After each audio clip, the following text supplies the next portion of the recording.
Hi అండి, అందరికీ నమస్తే. నేను మీ సావిత్రి. అందరూ ఎలా ఉన్నారండి? మేమైతే బాగున్నాము.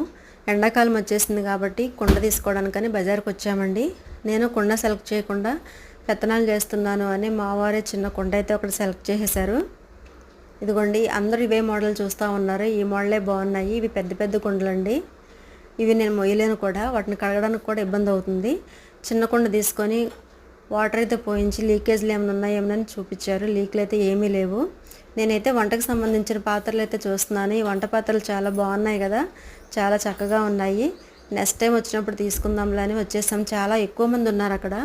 ఈ కుండనైతే సెలెక్ట్ చేసుకున్నాం మేమైతే. చూడండి, చాలా చక్కగా ఉంది కుండ. కుండ తెచ్చిన తర్వాత కుండలో వాటర్ నింపేసి ఓవర్ నైట్ పెట్టేసేయాలి. అట్లా పడితేనే మంచిదండి కుండకి.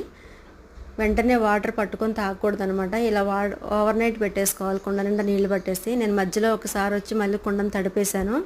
నెక్స్ట్ డే మార్నింగ్ క్లీన్ చేయడానికి నేను కుండలో ఉన్న వాటర్ అయితే పారబోస్తున్నాను అనమాట.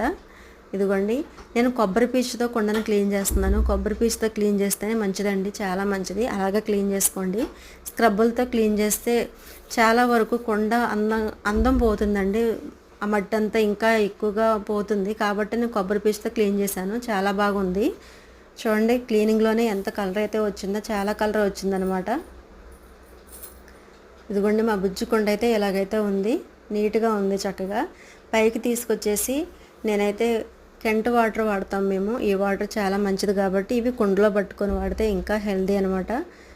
ఇదిగో చూడండి, ఇలాగైతే ఉంది. చాలా హెల్దీ అయిన వాటర్. మీరు కూడా ఇవే తాగండి, చక్కగా ఉండండి. Thank you for watching.